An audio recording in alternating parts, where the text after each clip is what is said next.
Previously on the Rod Pedersen Show. Royal University Hospital is what Rich is talking about, RUH, $1 million. Wow, that's unbelievable fundraising terms no matter where you are. The draft this weekend, is there anything specific you're looking for or at? Well, I think the draft begins after San Jose's pick. So, and I think there's a lot of balls in there because no one really knows. Everyone's keeping everything close to their vest in terms of what could happen, trade opportunities, trade possibilities. I will not be surprised if there's a few timeouts in the first 10 picks. Because once the first ball falls and then the next one is where the next pick begins, I think is really when the draft begins.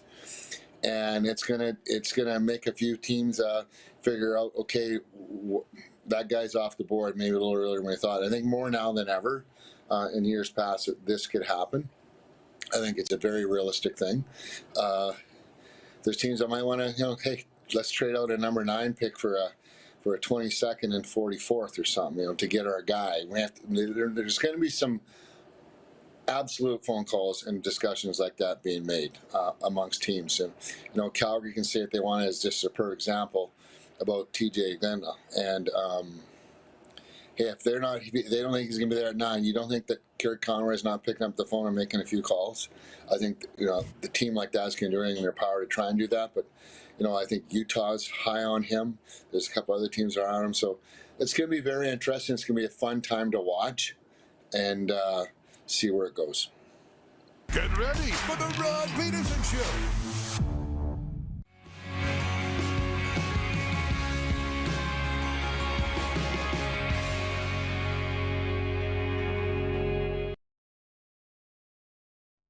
When you win the Stanley Cup, I found myself over the last little while, and still today, you just start reminiscing about how you got here and what we're able to accomplish is really remarkable.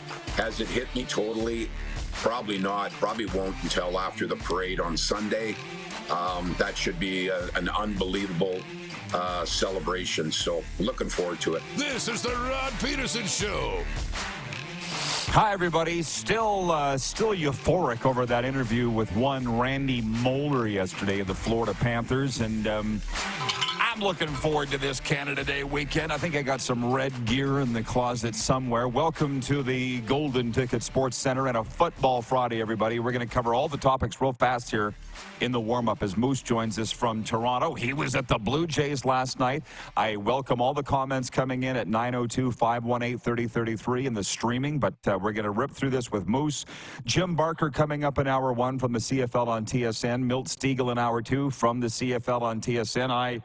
Listen, it's going to be a big CFL day. I got my lid here. I was wearing it this morning, and I said to Moose, I look like a damn referee. I ain't a referee. I may or may not put this thing on, Darren. You said my hair is fine. I don't know. There was a power outage where I'm staying. Couldn't shower this morning. You know that feeling? So I just letting it all hang out today, Moose. What's up with you? What do you got for me? The power doesn't control the water. You could have still jumped in and rinsed off, but you wouldn't have been able to. It controls the lights after.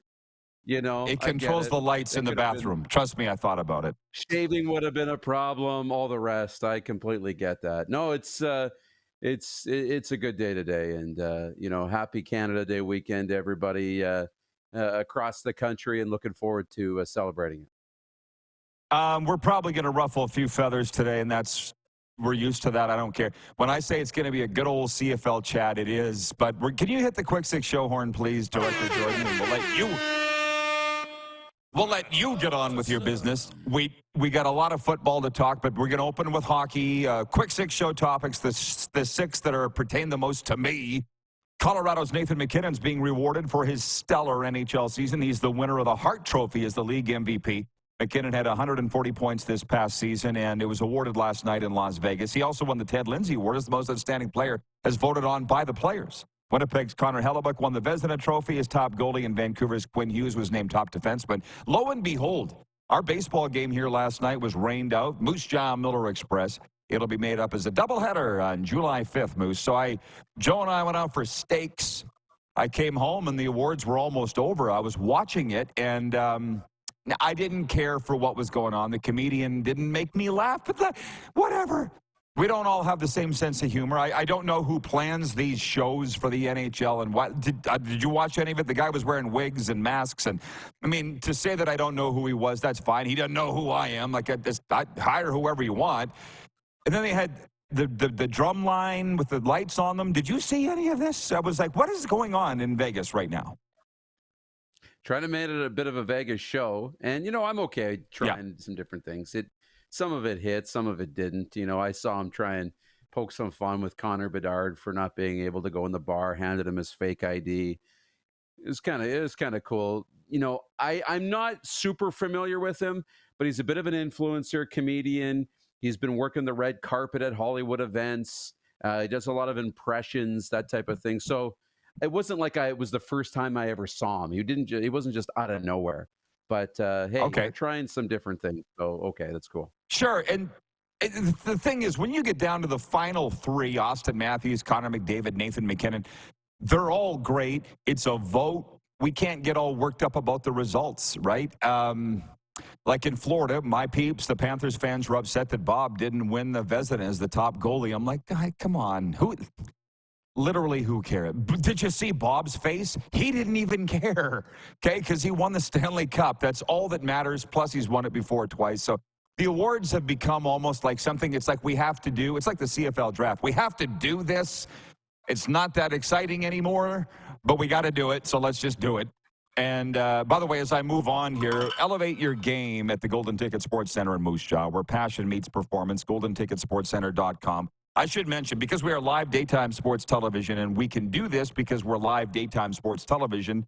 Hang on, Moose. The top 6 players, the first 6 players have been named for both Canada and the USA for the, oh, dang, I'm on the wrong platform. I opened my Twitter, and I meant to open Instagram. Can you believe it? Canada's first 6 players for the First Nations Cup and the USA's first 6 players were named today. We should mention that because we are a hockey country. Hang on, I'm just going through this. I put it on the Cats and Bolts podcast feed. Canada's first 6 players named are Sidney Crosby, Nathan McKinnon, Cale Makar, Brad Marchand, Connor McDavid, and Braden Point. And for the USA, Austin Matthews, Matthew Tkachuk, Adam Fox, Quinn Hughes, Charlie McAvoy, Jack Eichel. Debate, if you will. Your boy Matthews made it. My boy Chucky made it. Matthew Tkachuk. No Bedard. No Connor Bedard for Team Canada yet. So I think this is what they'll be talking through into the weekend, huh? Yeah, for sure. And I think, you got the first 6 players right. I think, there's going to be some arguing over this guy or that guy, but these were all guys who were penciled in to be on the roster. So whether they were the first 6 named or they were named later, don't be offended. None of these players were going to be left off the roster. So I think it's pretty open and shut.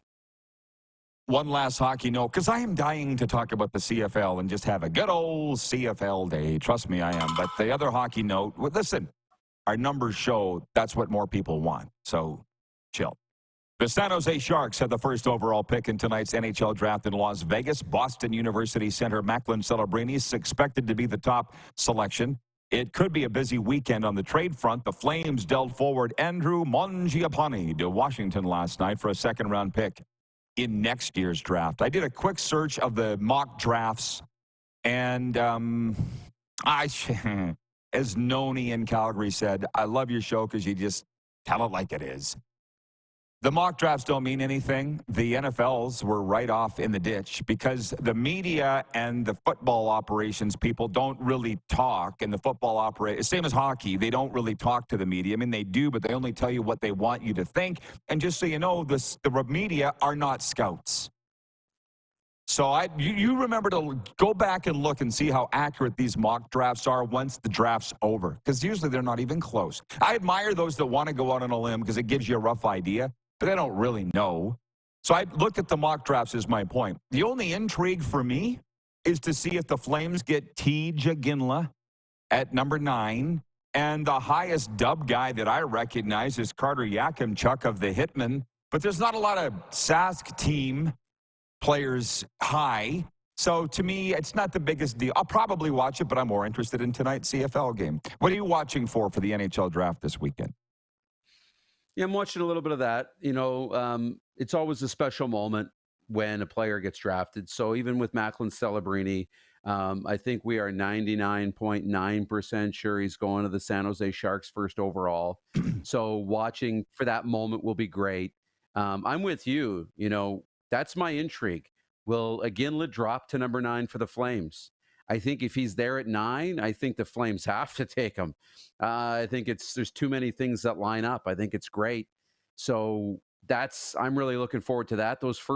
For me, because of that, those first 9 picks are going to have some drama and some suspense, waiting to see how far that he drops. And then just seeing, who the Canadian teams end up with. I think that's always fun and exciting. Okay, for the teams, if you're not in the Stanley Cup, this is your Stanley Cup. For the scouting department and the personnel department, this is their Stanley Cup. Believe me, I've walked into the buildings with the team personnel. They're wired because this will set the direction of your franchise. If the fans didn't know that, this is the fact. But I'm at a point now where it's like, wait in a couple of years, we'll see. Because that's how long it'll take to see who had the best draft. So that's my thing on that. We got Blue Jays to get to because Moose was at the Jays game last night. They beat the Yankees 9-2. We got soccer to get to, but it's Football Friday. That's where people have come here to talk. So point 3, the BC Lions kicker Sean White remains perfect on the season. He hit the game-winning field goal to give the Lions a 24-21 victory over Edmonton. White has made 27 straight field goals. The Elks are winless after 4 games, while BC is 3-1. Montreal visits Toronto in tonight's lone CFL game. So I got a few notes here. I got plenty of time to get into this with you. Then Jim Barker will be in. And then next hour, you're going to come back and we'll talk about everything else, plus more CFL. But number 1, I read the game notes for tonight's game, but I didn't read enough. It was a very busy morning. The one thing that I see tonight is Montreal's going after a franchise record 9th consecutive victory for the Alouettes. Frankly, that's all I care about. It is the game of the week as far as I'm concerned. I'm going to be sitting in front of the television watching Alouettes and Argos. Last night, because our baseball game was rained out, I saw a lot of the Elks-Lions game, and you asked me what I thought, and it was a lot of mistakes. It was a lot of mistakes by the Elks. And Chris Jones yelling at a rookie cover guy, I'm assuming it was a linebacker. Did you see that in the end zone? He got in the guy's face. The Lions returner took a dive. But Jones was yelling at the guy, and the guy didn't even look at Jones. It's everything around Edmonton's ugly right now, obviously at 0-4. So the bigger question is this, and I'll put it to you. I put it to 2 guys, 2 CFL buddies of mine. I'll just say in the States. I don't want to out them. But I said, are the Elks in the worst shape right now than any team has ever been in CFL history? Because to me, it feels like it. And one of my friends, who incidentally was a president of a CFL team decades ago, who I respect a lot, he goes, there's been worse teams. There's been worse teams than this Edmonton team, the 44 guys out on the field. As far as the franchise goes, he goes, I never thought I'd see the day. And by the way, he used to live in Edmonton. It wasn't the Eskimos that he was in charge of, but he goes, empty stadium. Is there hope? It doesn't look like there's hope. All the mistakes on the field, Jones yelling at the players ignoring them. It looks to me like the worst situation any team's ever been in, is what I'm getting down to. But then another guy, friend of mine, who's now a coach, but he was a receiver in the CFL in the 90s, he goes, mark my words, if they don't fire Jones, this team will make the playoffs. And his inference, or whatever, was that, whatever the term is, was that they're getting better. They're getting better under Jones. You're on 4, bro. This is year 4 under Jones. I'm a fan of his personally. It ain't Pee-wee. You got to win. Okay? And he's fired a lot of people himself. He knows that. It's results-based business, and where are the results? It's just, to me, it looks like so that's the question I'm putting out to all our viewers and fans. And I've been covering this league since 1991. That's when I first started covering the CFL in 1991, the year producer Clark was born. And I've been following it since the early 80s. And I don't remember any team ever being in worse shape. And like when I joined the Saskatchewan Roughriders full-time in 1999, we were 3-15. Stadium was junk. The turf was a pavement. We were the worst. It was horrible. We weren't as bad as Edmonton is now, is what I'm saying. What do you think? It's not great. It's not great. The one person you mentioned that said, this team can make the playoffs. I tend to agree. I think they're close in terms of a football team. Like, they've been close in every game. They're right there. They've got a quarterback. They've got two quarterbacks who can win football games in the Canadian Football League. I know they're not winning, and Macbeth didn't put up the same numbers this week like he did in week 3, and they were still close in this football game. One possession game. But then it also tells me that this team keeps getting close, but they can't put it together to find a win, which tells me there's still some big problems that need to be solved within the Edmonton Elks organization and the fans and all the rest. Only for so long can you keep preaching, trust the process. We got to have patience. The wins will come. Every week, it's got to get tougher and tougher with more and more pressure. I think they're right there. I really do. But at some point, changes are going to have to be made. So you're not advocating a coaching change, which, by the way, neither am I. I mean, this is the one thing. I don't ever want to be a president of a team. I don't want to be a general manager. I don't want to be in charge of anything but me. So I'm not telling them what to do. But, with Jones, it kind of reminds me of Shivers and Barrett. They came in and inherited that Saskatchewan disaster. Cal Murphy was our coach. He quit or got fired. Al Ford was our GM. He quit. Reggie Slack was our quarterback. We don't know where he went. Steve Sarkisian was our backup quarterback, and he quit. Like everybody, it was just horrible.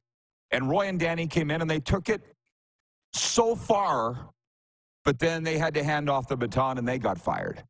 And in walks Eric Tillman and Ken Austin, and boom, the next year we win a Grey Cup. Roy and Danny did really all the work, but they had to go. And I kind of wonder if Jones is in that he's doing all the work and maybe only taking them so far.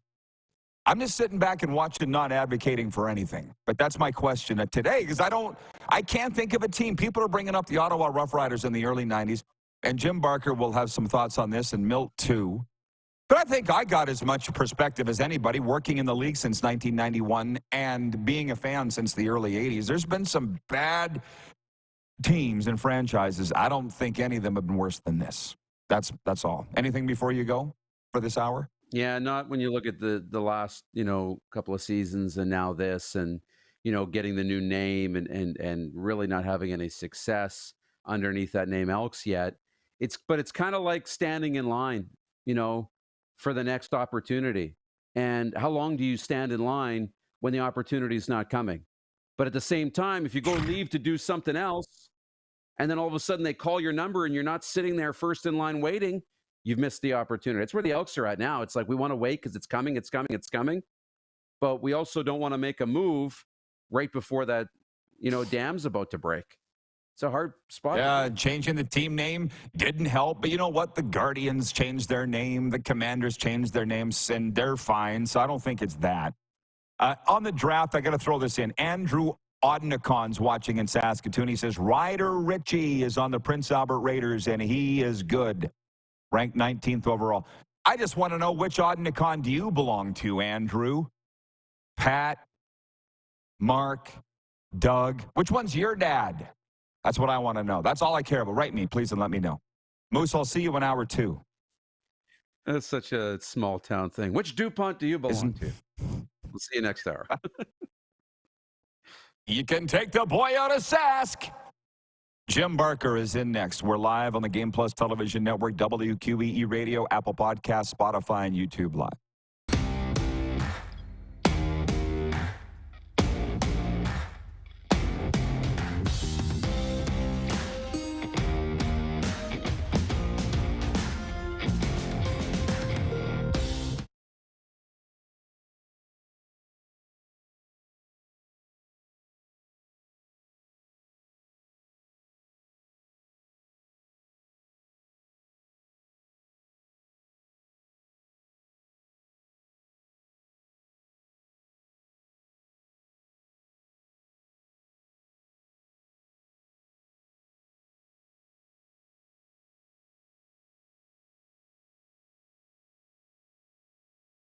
We're all capable of doing more.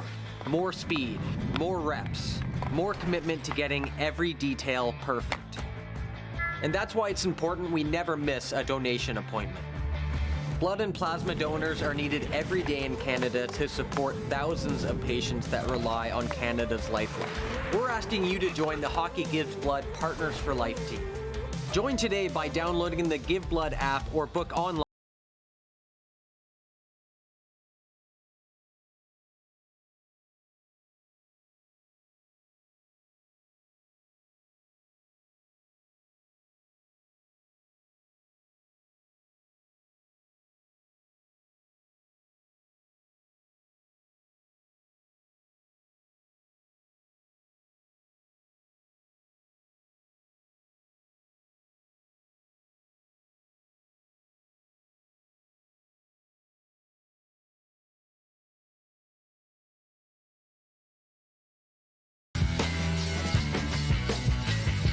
Did you know that you can help save a life?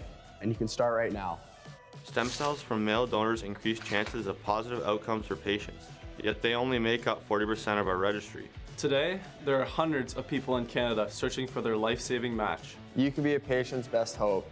Be a hero by registering with Canadian Blood Services Stem Cell Registry now. The 80s Club, live in Moose Jaw. Honeymoon Suite, along with a flock of seagulls. Men without hats.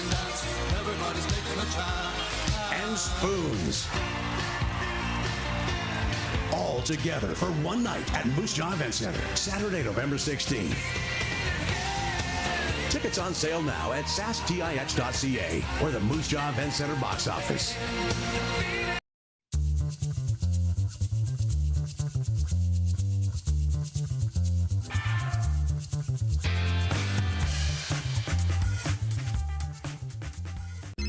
Text 902-518-3033. 902-518-3033. Pick up your phone and text RP, that's Rod Pedersen. Text 902-518-3033. Here's how your business can be a part of Canada's fastest growing sports talk show. All you have to do is contact us, and we will tell you all about the dynamic and exciting marketing opportunities we have, utilizing a fully integrated 360-degree multi-platform. Imagine your business seen and heard across Canada on Game Plus TV and around the world on the Rod Pedersen Digital Network. You will use one of the most overused expressions in sports. You gotta be kidding me. Get your business involved. Contact the Rod Pedersen Show today. Hey, honey, can you get one of the kids to show me how this Twitter thing works? Honey, I need to get on Instagram. Time for more of the Rod Pedersen Show. Hey, everybody, we're back at it, Football Friday. But by the way, basketball, we love our hoops. The Saskatchewan Rattlers pro basketball team plays at a SaskTel Center, offering the best entertainment for Saskatchewan sports fans. And they are home Saturday night to the Niagara River Lions. I'll be there. Come on out and watch Jalen Harris, former Toronto Raptor. He's lighting the CEBL on fire. You can get your tickets at Ticketmaster.ca or head on down to the Rattlers front office in downtown Saskatoon. Come up and say howdy. Please welcome in now the CFL on TSN's Jim Barker, who looked like he was having a real fun time last night on the panel. It also looked like there was things you wanted to say, Jim, that ran out of time. So you can say whatever you want here, as you know. What was your take on the last-second loss for the Elks last night at BC? You know, it was an interesting discussion that you were having earlier about how bad is the organization right now, because I've been involved in Calgary after Fred Fateri and Federic left. There was like less than 5,000 people going to the game, and it was in dire straits.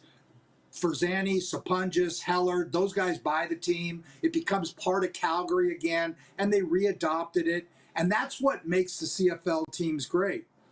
I feel the same kind of disconnect happening in Edmonton. It's always we talked about it live. We've talked about it every week. It's always a different reason why Edmonton loses. The teams they've lost to were 11-1. They've lost to the 4 best teams in the league. So you give them that, and they've been close in every game. From a player standpoint, they're right there. But from an organizational standpoint, I feel the disconnect. You feel it when you see a crowd there that's way down. There's a big disconnect. I mean, to get a delay a game in the last 3 minutes in the first half when you're driving to score is just it's non-tolerable. It just can't happen. You either have to call a time. Either the quarterback's got to. He's an experienced quarterback's got to see that, or the coach on the sidelines. But it was like, and Chris, it was like he didn't even realize he was losing the down, I think, because he thought it was going to be 2nd and 20, it looked like, and hustled the punt team out there because they lost the down. It's a bizarre situation. Of course, the last drive, they need to drive down and kick a field goal. And of course, what does Edmonton do? They give them a 15-yard free face mask penalty. It wasn't intentional. I mean, Nigel Morgan had played a good game. It's just different guys all the time. And, you look at it, and I agree that the sidelines look a little discombobulated at this point. I just feel there's a major disconnect. With that being said, the person who said that if Chris Jones keeps the job, that they have a chance to really make some noise. And I think when the schedule eases up a bit for them, they do have a chance to get into the playoffs. And you know what that's like. You get hot at the right time, and they have some dynamic players. The problem is, they have a new owner coming in. If they would do that, then they might be able to move forward in doing something. If that's something's got to happen. Milt and I talked about it on the air last night, that something, you just can't keep going. This is a gate-driven league. And every week that goes by that nothing happens, you don't know. Do you lose 2 fans? Do you lose 5 fans? Because I'm a believer in the CFL. We get fans one at a time. I mean, when I go in and if I'm in a restaurant and I can meet somebody and turn them into a CFL fan, that's the way the CFL is it's a fan at a time. And I think you lose them a fan at a time. And that's what I worry about with Edmonton. It was built on that. It's what makes it great. It's one of the reasons we love it so much, Yeah. But just for fun, historical sake, I said, the CFL sent me this. They sent me a bunch of stuff. I would put it on, but I look like a referee, and I don't want to look like a referee. Well, I'll put it on. Don't I look like a referee? I did not want to look like a referee. Yeah, who wants that? Early 90s Ottawa. Montreal folded in the 80s. Like, I don't want to kick on Edmonton because I love Edmonton. That was as bad as you've seen? The Calgary was a bad team. I mean, it was as soon as they bought the team, we got Henry Burris, and that made it an okay team. And we made it won a Grey Cup 3 years later. So in 2008. And then Toronto, that was probably the worst situation when I went back in 2010. They had won 5 games the previous 2 years. And the first thing I did when I got hired was fired every quarterback. And we had no quarterbacks in April going into my first year. And that's a risky thing to do. But that's an organization that is way behind personnel-wise, I believe. And just from Toronto's always had problems at the box office and things like that. But then we go and get Ricky Ray, and 2 years later, and we win the Grey Cup. It can change in a hurry in the CFL. It's all about, if you have a quarterback, it gives you an opportunity to build something. If you don't have a quarterback, then and you don't know who's going to be that. Who would have known that Cameron Dukes would be Cameron Dukes? I mean, he stepped in here, and to me, he's the talk of the league. That's the story of the league. If he can win tonight against Montreal and put Toronto basically in first place, a kid who comes out of Lindsey Wilson. I mean, I was there when we were watching film on whether to take him, and it was arena football. and he had a little knack about him, a little bit of attitude, which you have to have, swagger. But to see what that guy's done, who can predict that? You can't. You can't predict that. And that, to me, is one of the great stories in the CFL. One guy did, his arena coach, who watches this show every Friday. Mike and you know Davis. who that is. He's the one guy. Yes, exactly, Coach Davis. He said, Dukes has it. He can do it. And he coached him. Brian in Beausejour, Manitoba, as I was going to dive into the viewer comments. He says, good day, RP, crew, and squad. Brian here. I have a question for Coach Barker. After reading Dan Giancola's book, he speaks very highly of you, Eric Tillman in Pinball, who nicknamed him Clutch. What are your memories of Dan, and have you read his book? Thank you. For those, I would assume everybody knows, former CFL kicker had the Widowmaker heart attack and a stroke, and he's lived to tell the tale. It's a hell of a story. Your thoughts on Dan Giancola? Again, he embodies what the CFL is all about. He came out and tried out, and we were looking for a Canadian kicker, and he was just the most accurate and got an opportunity. And it was just funny because Dan loved just, like, he would sit in the hot tub just to see who might come next. He was like a young fan who was on the team and living his dream. And, and he really did have a knack in pressure situations. He made kicks. And it was a great story. Just an unbelievable young man. I know he's gone through a lot since his since his days of playing football are done. Perry Lefko wrote the book with him, and Perry's a good friend, and they did a great job on the book. And like I say, Dan Giancola is a poster boy for what the CFL is all about. I really believe that. And we used to have tryouts for Canadian kickers and punters because, to use those spots on Americans is really costly. And if you can find, I remember going to in Calgary when in 2005, we went there and they had Americans and we had open tryouts.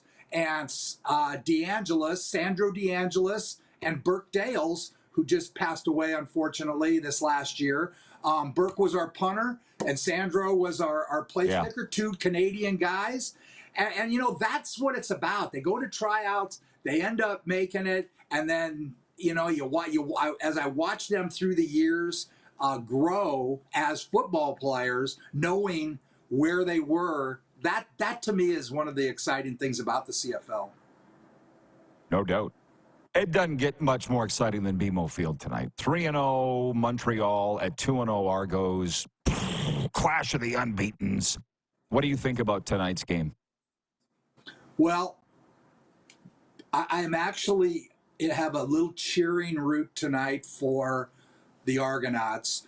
The Alouettes have a chance to break our record that when I was in Montreal in 2002, we had won 8 in a row and then went to BC and lost in the last seconds and took us. That was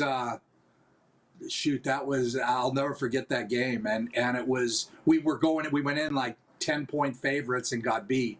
And it's so tough to do what Montreal has done. So it's exciting to see that they'll do that, but I have a little personal thing in it, so I shouldn't have said that, but I'm going to be very unbiased, to watch Cody Fajardo. I'm so excited for Cody and watching how he's playing. But this game, they're honoring Ricky Ray, who again, I said last night on the air that through a very difficult time, people don't realize what from 2012 to 2016 when he won the 16. He won 2 Grey Cups in that period of time. We had no facility. Our facility burned down. We were constant transition. We had, with locker rooms, and we would meet in a bar. The players would all meet in a bar, and we wouldn't know we were going to practice that day. And he and Sanderson would go get us. But the one constant we had was Ricky Ray. And he was always there and always steady and did what he does, which is finds a way to win games. Nobody has more game-winning drives in their history than Ricky Ray. He's won 4 Grey Cups.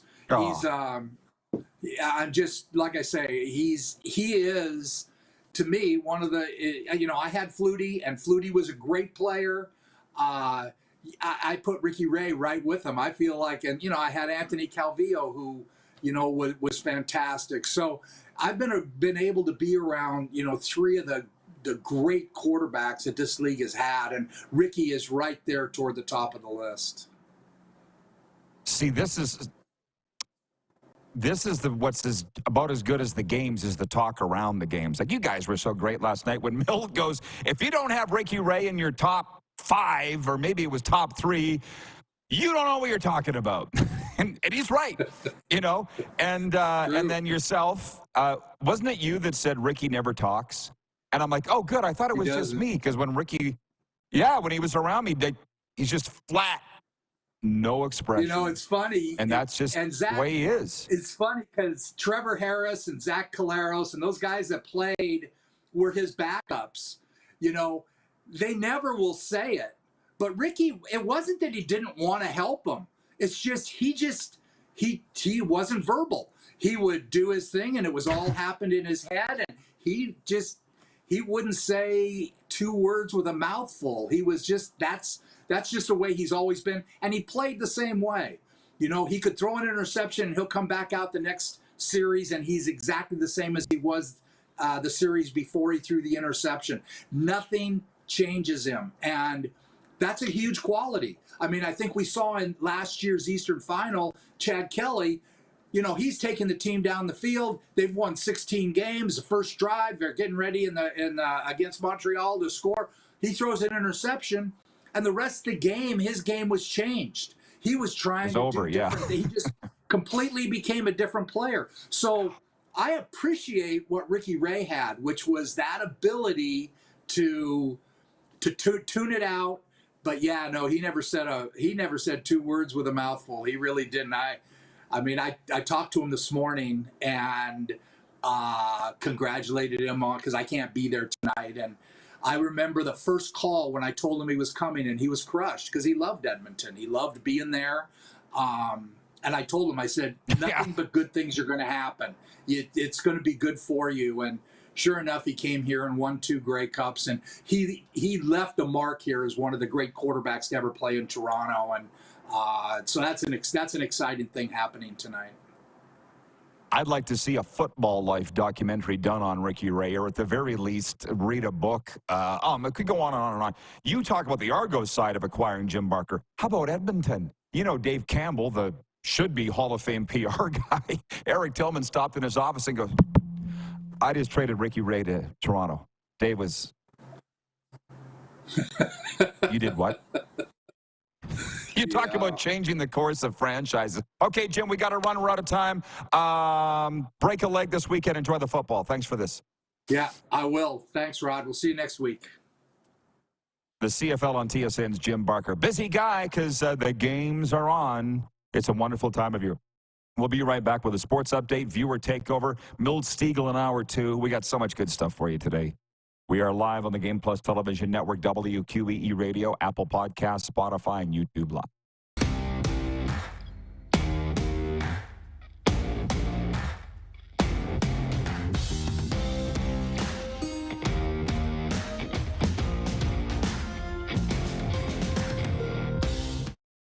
IKS Game Day wishes to congratulate the City of Estevan and Affinity Place on their brand new center ice display.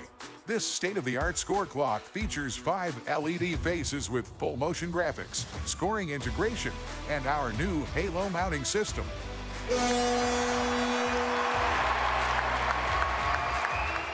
If it's time for an upgrade, let us show you how to deliver the best fan experience. You can find us at IKSGameDay.com. Now the race is on and here comes pride in the backstretch. Celebrate 40 years of Sawyer Brown. Some girls don't like boys like me. With Shenandoah. You got to get me to the church on the Cumberland Road. Plus special guest George Fox. Saturday, October 26th, Moose Jaw Event Center. I'll take the dirt road. Tickets are on sale now at the Moose Jaw Event Center box office or online at sasktix.ca. 6 days on the road and I'm Sawyer Brown and Shenandoah live.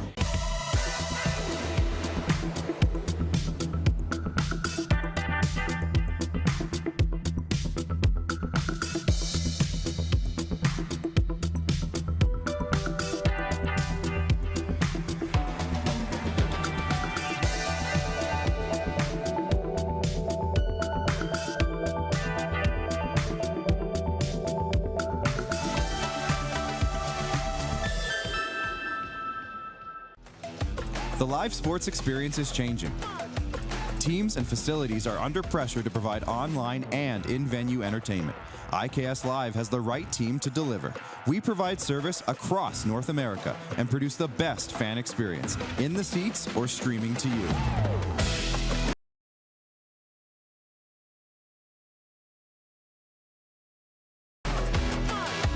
IKS Live continues to bring you the best seat in the house. Does this look familiar?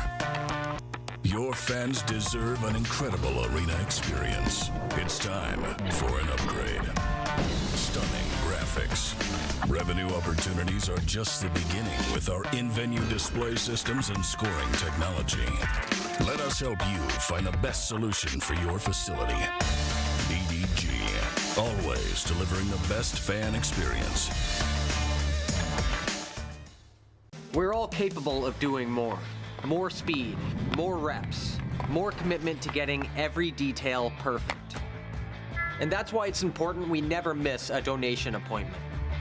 Blood and plasma donors are needed every day in Canada to support thousands of patients that rely on Canada's lifeline. We're asking you to join the Hockey Gives Blood Partners for Life team. Join today by downloading the Give Blood app or book online at blood.ca/HGB. Here's how your business can be a part of Canada's fastest growing sports talk show. All you have to do is contact us, and we will tell you all about the dynamic and exciting marketing opportunities we have, utilizing a fully integrated 360-degree multi-platform. Imagine your business seen and heard across Canada on Game Plus TV and around the world on the Rod Pedersen Digital Network. You will use one of the most overused expressions in sports. You gotta be kidding me. Get your business involved. Contact the Rod Pedersen Show today. Send us your opinions now. We won't victimize you unless you really deserve it. Now, back to your host, Rod Pedersen. Welcome back, everybody. Sports update on this Football Friday. I told you that this was going to be a good old football discussion today, a good old CFL discussion, and it has been that. Listen, you need to appreciate things. I'm just telling you to take a moment and appreciate the time of year. The NFL's not going yet. The NHL's done, although I got news from the NHL because they don't ever take a break. It doesn't seem, not really till August, but CFL's front and center. Milt, Stegall coming up next hour. We just had Jim Barker reflecting on the games, looking ahead to the games, telling great stories. It's just so much fun, isn't it? We don't do it always. It's why it's special on Fridays with our guests. And I don't know. I got the TSN guys ringing me up. They want to get on this show. We want to talk about the CFL. It's good. It's a good thing. But there are other sports, so that's what we'll do here on a sports update. Sidney Crosby, Connor McDavid, and Nathan MacKinnon have never played together for Team Canada. Same for Austin Matthews, Jack Eichel, and Matthew Tkachuk for Team USA. That will change next year at the Four Nations Face-Off, an international tournament that is a precursor to the 2026 Milan Olympics. The U.S., Canada, Sweden, and Finland each named their first 6 players for the NHL run event scheduled for February in Montreal and Boston. USA Hockey chose Matthews, Eichel, Tkachuk, and defenseman Quinn Hughes, Charlie McAvoy, and Adam Fox.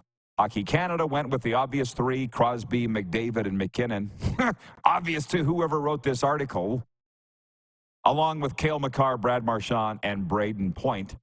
Finland, the defending Olympic champion, plans to send players Alexander Barkov, Mikko Rantanen, and Sebastian Aho, goalie Jussi Saros, defenseman Miro Heiskanen, and Esa Lindell.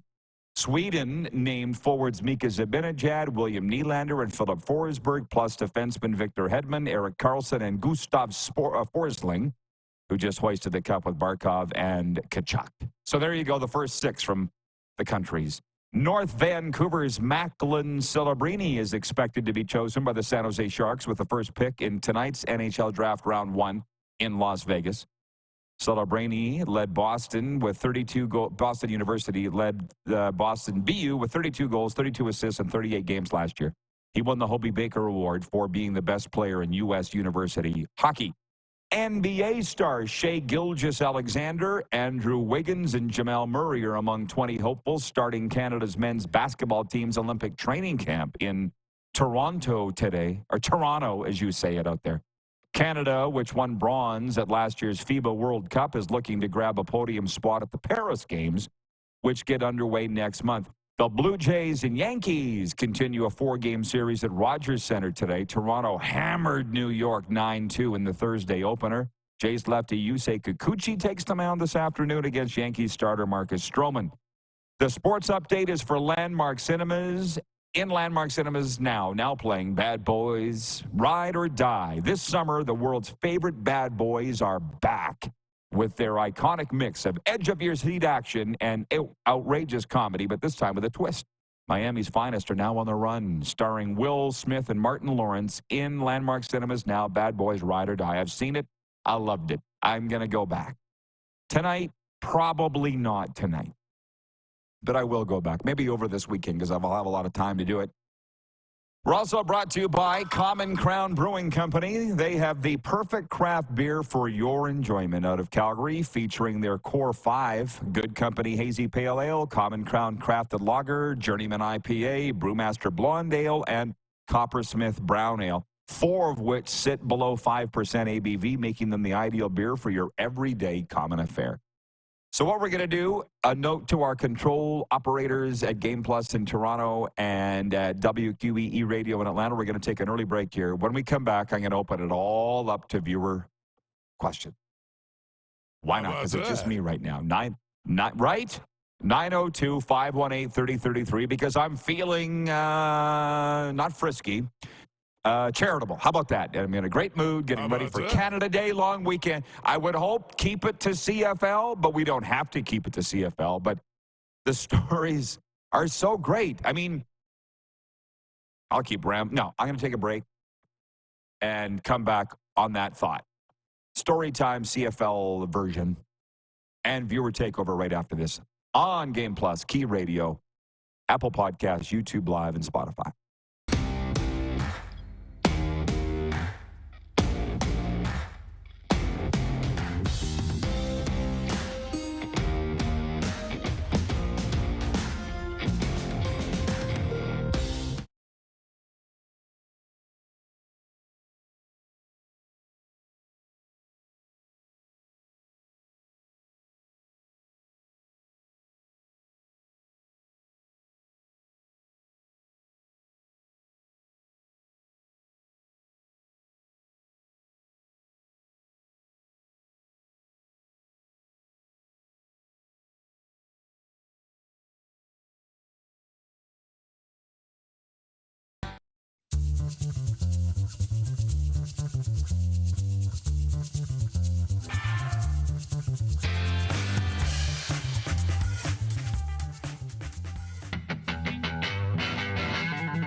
I'm Bridget Lacquette. I'm a First Nation Olympic silver medalist, and I'm proud to represent Indigenous hockey players across Canada. Each year, hundreds of Canadians need a stem cell transplant from an unrelated donor to save their life. Anyone can have a hard time finding a stem cell match, but for Indigenous peoples, it can be even more difficult, because just over 1% of prospective donors on Canada's stem cell registry are of Indigenous backgrounds. Be a hero. Join me in Hockey Gives Blood in helping to make a life-saving difference to those in need. Register today at blood.ca/beahero.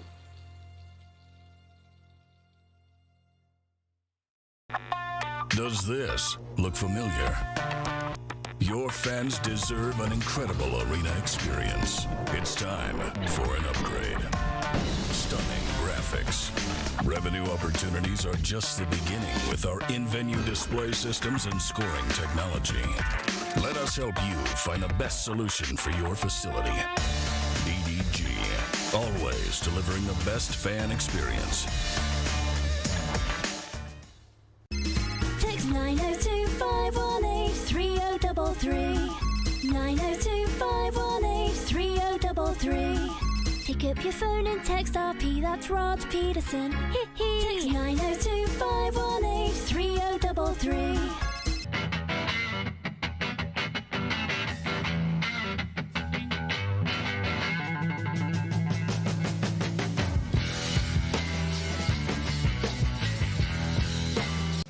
capable of doing more. More speed, more reps, more commitment to getting every detail perfect. And that's why it's important we never miss a donation appointment. Blood and plasma donors are needed every day in Canada to support thousands of patients that rely on Canada's lifeline. We're asking you to join the Hockey Gives Blood Partners for Life team. Join today by downloading the Give Blood app or book online at blood.ca/HGB. Business owners and marketers. Okay, we know you think we're pretty cool. That's why we want you to share in the coolness factor. Partner with the Rod Pedersen Show and market your business every weekday to sports lovers just like yourself. Take advantage of our many cost-effective commercial and promotional opportunities. Tell the world about your business. Yes, the world. Thanks to Game Plus TV and the Rod Pedersen Digital Network. Contact us today and find out how you can be a part of Canada's fastest-growing sports talk show, The Rod Pedersen Show. Did you know you can catch all the best moments from the show on all our social media platforms? Now, back to the studio with Rod. The studio is the beautiful Golden Ticket Sports Center in Moose Jaw. Check us out at goldenticketsportscenter.com. Nelson, our VP of Sim Events, wrote in. He said, sick bucket, RP. More of a hockey term there, but this came from my good friends, obviously, at the Canadian Football League. And I was going to wear it all show long, but then I thought, I look like a referee, and I don't want to do that. No offense to referees, but I just don't. Because having a bad hair day, every day is for me, but there was no power where I'm staying, so I'm like, I'm just going to wear a lid. I'm like, yeah, it's just wearing hats. I invested a lot of money in this hair, man. That's why I don't wear hats that often. But thank you, CFL, for the gear. Robert in Vegas writes in, he says, I could listen to Coach Barker tell CFL stories all day. We need to get him up on the banquet trail. Get him in as a keynote speaker. We're both represented by EMJ Marketing, and I'm pretty excited that we'll be speaking in Wolseley in October, going to be speaking in Swift Current in July, going to be speaking in Saskatoon in August, all on a variety of topics, hockey, recovery, football. Yeah, but Jim's on the roster too, so if you want to get us out to your event, check out emjmarketing.com. Regarding Cameron Dukes and the success he's having with the Argos, Glenn in Medicine Hat writes in and he says, funny how quarterbacks from arena football never seem to look panicked by the speed of the game. Ricky Ray came from the Arena League. Are you referring to him or Cameron Dukes or both? Mandy, I'm keeping this to football, okay? I know it's on me. It's on me because I opened with the Quick Six and last night's NHL Awards and the sports updates. But in this segment, I'm going to keep it to football. Mandy says, are Rod and Darren going to say they're winning CFL picks of the weekend? We did it on Wednesday, but because we love you, Mandy, I'll tell you, you obviously missed it. But I'll say them here. We both had BC to win last night, and they did. And until Edmonton wins a game, I'm not going to pick them. And I'll tell you what, the list of, I don't want to say garbage franchises because that would be disrespectful to Edmonton because they've meant so much, but it's not a real long list of dumpster fires. You're sitting here with Barker, like he said in Calgary when they took over, that dumpster fire there in the early 2000s was bad, and he said it was as bad as what Edmonton is now. But were you bad for as long? Like, this is Jones's fourth year. This is what I don't get. Why they haven't turned it around yet, and then you bring in McLeod Bethel-Thompson, and he's making rookie mistakes out there. Nothing's gone according to plan. What the hell is it? We're trying to put their finger on it. My good friend Kevin Carey is up in Edmonton, Radio 1440, reporting that they're very close to transferring the ownership to a private owner. And I wonder who that will be. And it'll probably never be reported what he paid or she. But, God, I hope they turn it around. Because they deserve better. The sports fans of Edmonton deserve better than this. Been a crappy week for them. Anyways, Montreal at Toronto tonight. I got the Alouettes. Darren has the Argos. And how about Barker sneaking that in there, that he's cheering for Toronto to win so that the Owls don't break their record for win streak? 9 would be it. Winnipeg at Calgary. We both have the Bombers Saturday. And Hamilton at Ottawa Sunday, Darren has the Ticats. I have the Red Black. Mandy says, you do look like a referee, but the thought was there. The thought was there to wear CFL gear. Yeah, I shouldn't have worn a shirt to match. I would look like I'm wearing a referee shirt, if that is such a thing.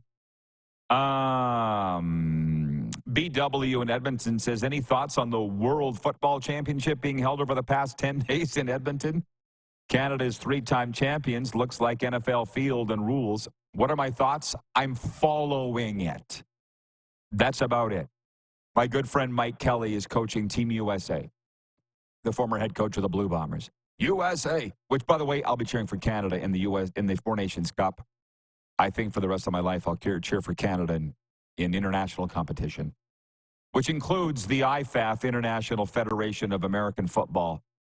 I know those guys real well, that association. We did the national championships in Charlotte, North Carolina last year.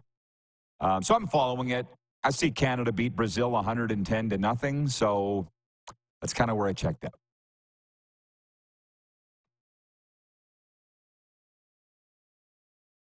Beep. Noni in Calgary writes in. I met her the other night. Great gal. She says, I think it's time for Chris Jones to step down. This is on the Sober Carpenter text line, 902-518-3033. He's clearly lost the respect of the team. Jones is now in his 4th year. If you can't put wins on the board, it's time to make a change, not only for the team, but the league overall. They're just making mistakes. She said it's year 4. I'm sorry, man. I like Jones as much as the next guy, or more than most, but it's a production-based business, so what the hell? And the football people are always going to say, because they're Jones guys, in which I would say whatever you want, but they're like, if you fire him now, he's got him going the right direction. As the football people are saying, I'm just passing it along. Brian in Hudson Bay writes in and says, good day, RP crew and squad. Where the hell is it? Yeah. He says, I think the Elks have got talent and have gotten better. If they fire Jones, who is there to take over the team? I don't see anyone. I think they roll with these guys for the rest of the year, then go from there. It's probably exactly what they'll do. But, I mean, in 06, coming out of the 06 season when we got rid of Danny Barrett, sorry to say, his contract wasn't renewed. Who thought Ken Austin was going to show up? You don't know who's out there. Just so you know. So, again, I'm not advocating for a change, but that's what's fun about this show, especially on Football Fridays. We're going to talk about it all. We will be back in hour 2. Milt Stegall will be with us, the Turtle Man. Why do they call him that? It's because of his abs. Back after this.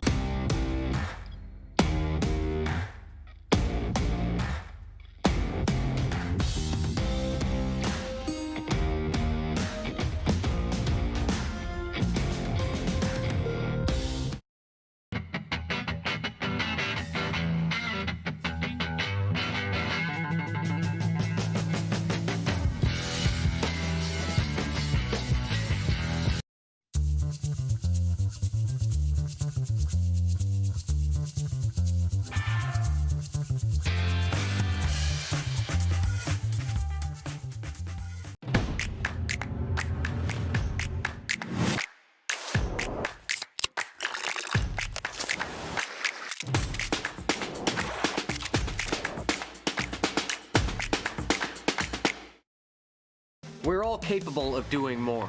More speed, more reps, more commitment to getting every detail perfect. And that's why it's important we never miss a donation appointment. Blood and plasma donors are needed every day in Canada to support thousands of patients that rely on Canada's lifeline. We're asking you to join the Hockey Gives Blood Partners for Life team. Join today by downloading the Give Blood app or book online at blood.ca/HGB. Does this look familiar? Your fans deserve an incredible arena experience. It's time for an upgrade. Stunning graphics. Revenue opportunities are just the beginning with our in-venue display systems and scoring technology. Let us help you find the best solution for your facility. EDG, always delivering the best fan experience. IKS Game Day wishes to congratulate the city of Esteban and Affinity Place on their brand new center ice display. This state-of-the-art score clock features 5 LED faces with full motion graphics, scoring integration, and our new Halo mounting system.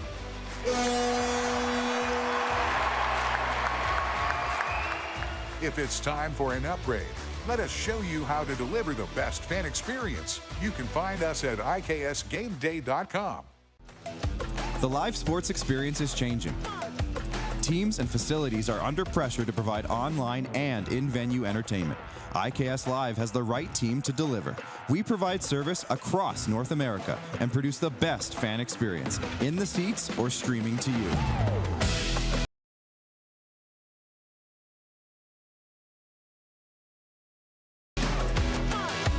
IKS Live continues to bring you the best seat in the house.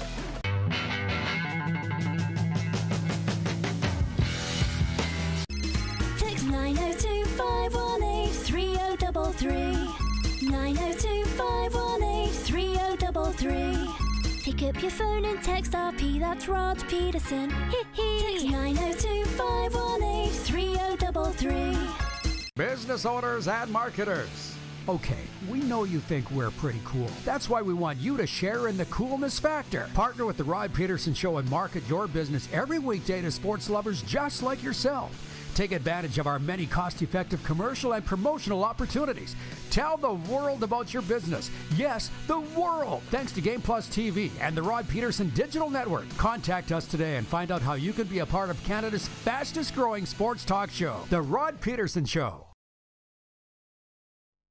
When you win the Stanley Cup, I found myself over the last little while, and still today, you just start reminiscing about how you got here, and what we're able to accomplish is really remarkable. Has it hit me totally? Probably not. Probably won't until after the parade on Sunday. That should be an unbelievable celebration. So looking forward to it. This is the Rod Pedersen Show. That's Randy Moller of the Florida Panthers, the pride of Red Deer, Alberta, talking about his Florida Panthers winning the Stanley Cup. Let's please bring in the Moose. It's fun. We said we're going to have a fun football chat today, but I will say this.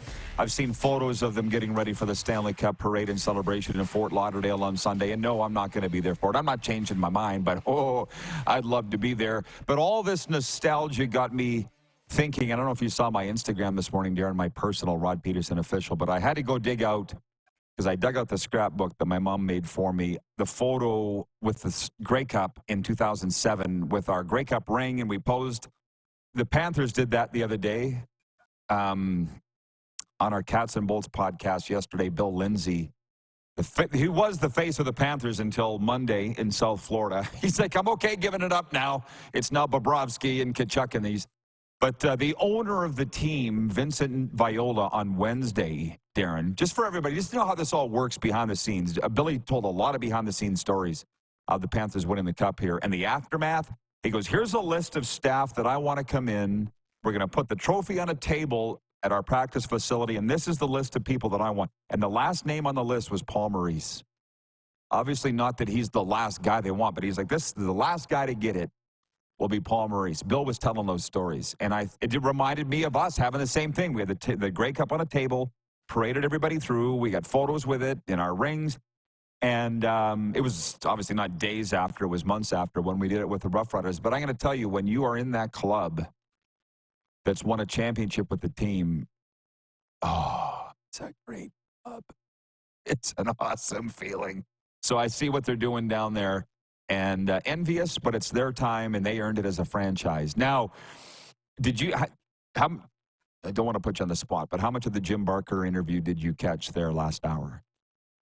Only a little bit. I was on the phone for most of it, so excited to go back and see what you had to say. Oh, the only reason I bring it up is we told some good old CFL stories, and that's why I wanted to know. I'll tell you what he said. Tonight they're honoring Ricky Ray at the Argos Alouettes game, and he told these stories, dude, about when they acquired Ricky Ray. So they didn't have a quarterback when he got there, so they made that trade to get Ricky. And we all know what happened from there. What did they win? 2 Grey Cups, 2012 and 2017 with Ricky Ray, if I have that right? in Edmonton. Edmonton seems to be a theme here. It's like that franchise you almost feel like has never recovered since they traded Ricky Ray. That's not true. They won the Grey Cup with Mike Riley in 2015, but you know what I mean. It has not been sustained success. And Dave Jamieson, do you know JMO? I mean, we've had him on the show, but have you met him in person before? Right. Yeah, once in Edmonton. Okay, he embodied Eskimo football, the Eskimo way, as a PR guy, as did Dwayne Mandrusiak, D-Rock, the equipment manager, all those people. They're all gone, just so you know, everybody. And the people in Edmonton know this, but I'm telling the rest of the country that are CFL fans. JMO was the PR guy for the Eskimos at the time, for a long time, for years. But when they traded Ricky Ray, he's told me the story. He said Tillman stuck his head in JMO's office at Commonwealth Stadium and goes, by the way, just traded Ricky Ray. You did what? That was the reaction from Dave Jamieson. And in the entire city of Edmonton, you did what? And to this day, Eric Tillman will defend why he did it, but whatever. Dave Jamieson won the PR Team of the Year award so often we were considering renaming it the Dave Jamieson Award. And they probably should do that. But those are the great old-time stories of CFL football, behind-the-scenes stuff that are just great. I mean, what are your thoughts on Ricky Ray as they get ready to honor him tonight? Wasn't it Steven Giles that came back the other way? That was the big piece Great of the guy. trade. Great guy. Yeah, Ricky Ray, for me, will go down as an all-time great. Frito Ray, we all remember the stories of the delivery truck, chip truck driver, all the rest, or whatever he was doing, and always handled himself with class. Really represented the league so well, even when he went down to the U.S., the NFL, and then back up. And whether it was in Edmonton or whether it was in Toronto, Ricky Ray was always an elite quarterback in the Canadian Football League. So deservedly should be in both of those halls of fame. Well, and I just want to say this again. Read between the lines, people, where I've said, has there been a franchise worse off than the Edmonton Elks are now? I'm not getting a lot of responses to those answers. From the old-timers, they've said Ottawa Rough Riders, early 90s. Yeah, I get it. Barker brought up the Stampeders, early 2000s. So whatever. I mean, it's not a contest, and I'll be honest, in 99, when I started with the Rough Riders, and we went 3-15, and we had a coked-out quarterback that he had a habit of not showing up for games. Worst stadium in the league, worst turf in the league. You don't really want to examine how you got in that spot. I don't think anybody's really looked back and thought about this, But I'm sitting here thinking about it for Edmonton because Dave Jamieson walked away. And I'm not going to name any names. He pulled a Paul Maurice, whatever year it was. And by the way, I love Dave Jamieson, and I don't mind telling this story on his behalf because it's true. He just goes, I don't like where we're going. I don't like. So, see ya. He pulled a Paul Maurice. And then the team got rid of Dwayne Mandrusiak, which there's 49 years with a team. They're still upset about that. It has to do with the leaders of the team. And they had leaders. They weren't good ones. Nelson, in our VP of Sim Events, writes in, he says, at least Edmonton is hanging in there this season. But you can tell Chris Jones has already lost the room. He was giving a rookie an earful last night, and the rookie didn't even break a sweat. I was watching it. I don't know. It was probably too late for you, Darren, but that rookie basically got inside the 5-yard halo of the returner in the end zone. And from Jones's perspective, it looked like he headbutted the guy because, Jones was 50 yards away. But the guy he went down like he was shot. And I don't think the Elk player even touched him. But Jones lost his mind on the kid when he got back to the sidelines, and the kid, he didn't even look at Jones. If you're like me now, you yell at me, I just tune you out. You're kind of like that. The guy just tuned out Jones. Does that mean that he lost the room? I don't know what's going on there. Yeah, I don't quite know if that's the case or not. Excuse me. Bless you. But I don't think that's the case of losing the room necessarily. I think that's a kid who in the moment doesn't want to fire back at the coach necessarily because he knows maybe he didn't headbutt him, but maybe sometimes we look away or we kind of bite our tongue instead of snapping back because we know that'll make things worse. I'm not sure. Hard to read into these situations, but from the outside, all we do is look through television angles, and didn't look great. By the way, I'm going to say this respectfully. It's not upsetting me to say it. I hope people don't get offended when they hear it. We're keeping the discussion to football today. It's a football Friday. We do it year-round. Monday to Thursday, people write in wanting to talk football when there's other topics, and I don't oblige them. Today, I am. There's people writing in with NHL stuff, but that's just, we're not doing it today. I hope that's okay. I'm driving the boat. Nelson goes on to say nothing is going to happen in Edmonton without the sign-off of new ownership. If they're aiming for a mid-season transition, Chris Jones gets to Labor Day and will be replaced by Jarius Jackson. That's just Nelson saying that. I saw it on Twitter last night. Pundits that don't know anything saying that. Nothing, I'm not saying you, Nelson, but people are saying they're not going to fire him until they get a new owner. I wouldn't go that far because you don't know who's pulling the strings behind it. Like Rick Lawlisher has been brought in as the interim chairman, and you think I don't talk to people in that organization? Rick is still kicking ass, trust me, behind closed doors. If Rick Lawlisher were to make the decision that Chris Jones needs to go because Rick thinks that's what's best for the organization, they would do it. But it sounds like the sale of the team is very, very, very close. And you'd better get the right owner. Oh, my God, Edmonton deserves it. And this is a watershed year that it's going to happen in 2024. We will, for decades, look back and say, that was the year that Edmonton went from community ownership to private ownership. Do people understand how big a deal? Darren, that's a really big deal. Really big deal. Yeah, it'll set the tone. It'll be a defining moment in the franchise, in the league. When it's such a small league, you can talk about and make a reason why every team is a cornerstone franchise in the league and so important. But Edmonton especially, one of the premier franchises in the history of the league. This is big. If they continue to go the way that they've gone and don't fill the building and continue to go south, this is going to be a big reason, a big narrative. Going to private ownership and the team never got back to glory. If they turn it around and button hook and get to the top of the standings and start to fill the building and make some money, they're going to talk about private ownership being the reason why they're there. It's going to be the reason for a lot of the narrative storytelling we're going to do about this organization for decades.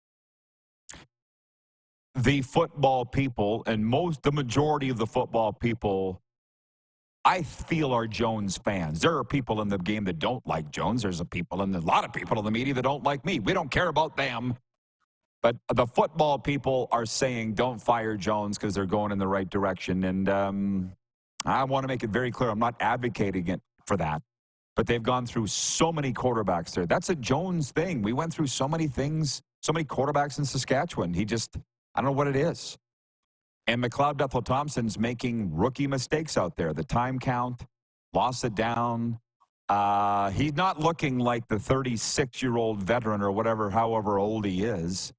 And by the way, Jim Barker brought up a really good point.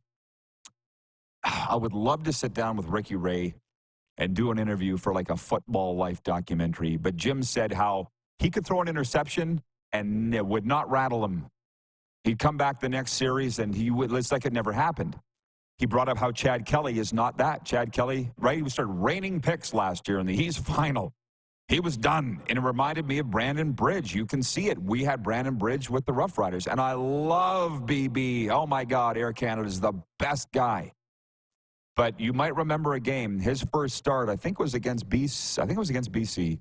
We ended up losing 33-0 at home. Is in the new place. And the very first series, he throws a 70-yard dime right on, who's the little guy that got caught with performance-enhancing drugs? The little returner, Dorsey, not Dorsey. Help me out, people. The guy that scored a touchdown, five touchdowns in a game, 5 different ways. Not Dominic Dorsey. Marcus Thigpen. Yeah, he put it right on Thigpen at the opposition 30, and he dropped it. First series, it might have been the first throw, and it just blew up BB's mind for the rest of the game. That's the way people are. What did I say to you the other day with Game 7 of the Stanley Cup? As a player, I was like that, so I understand. I got overwhelmed, couldn't shelve it. And the best players do. And I just wonder, are you born that way? Or do you learn that? I've learned in life how to not be overwhelmed, but I'm 50. Not a 22-year-old young quarterback, right? I just wonder, what do you think? Ricky Ray born that way or learned? Hell of a discussion. The short answer is you're born that way, but the answer really is both. And what I believe you're born with, I mean, is the instincts to learn and the instincts for curiosity and those types of things, which allow you to absorb those types of skills, and take that in. The people who, don't have it never had the ability to learn it or the ability to, try and acquire that skill. And it's a natural thing.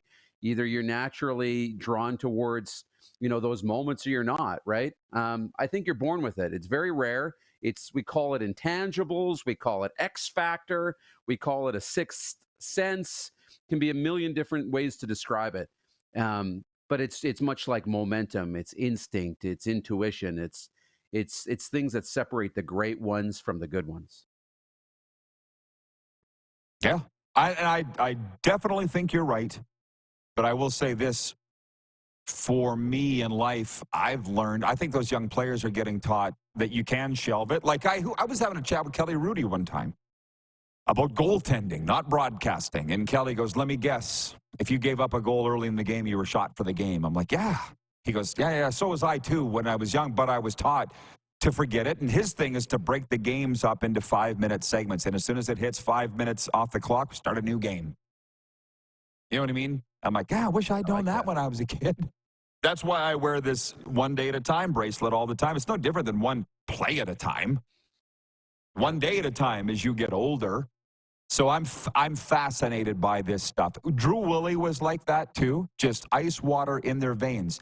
You wouldn't probably hire them to come speak at your sports banquet when everybody's getting snookered and wanting to laugh, and you know what I mean? That's not the guy. They're not fun at parties, but they win, and they can compartmentalize catastrophic events in a game, right, and move on and have success. And a lot of us, I've taken me a lot of years and a lot of money to learn how to do that.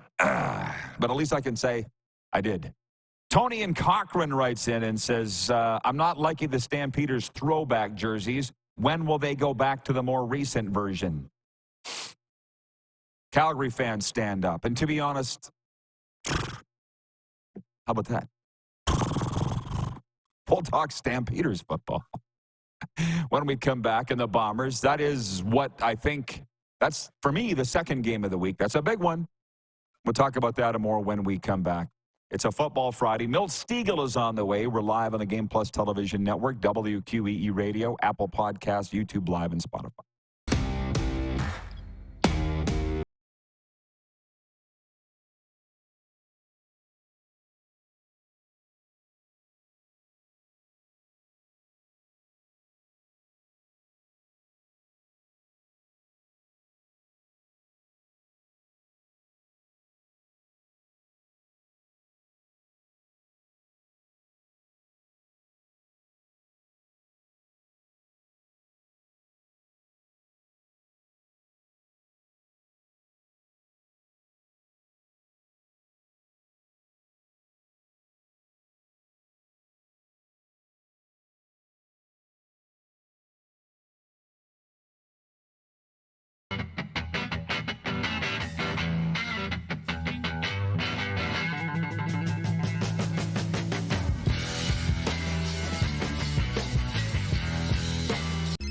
Text 902-518-3033. 902-518-3033. Pick up your phone and text RP, that's Rod Pedersen. Text 902-518-3033. We're all capable of doing more. More speed, more reps, more commitment to getting every detail perfect.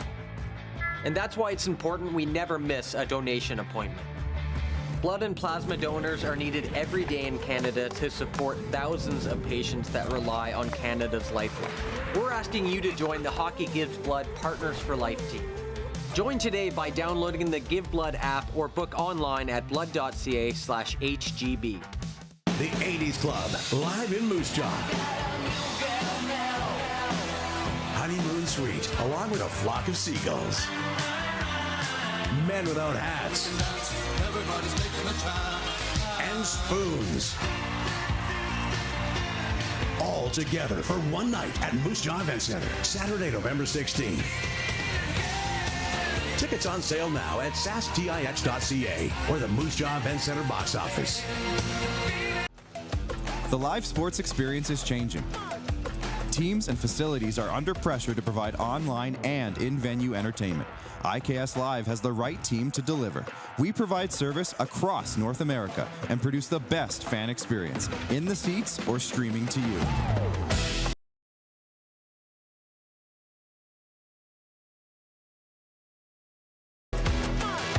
IKS Live continues to bring you the best seat in the house.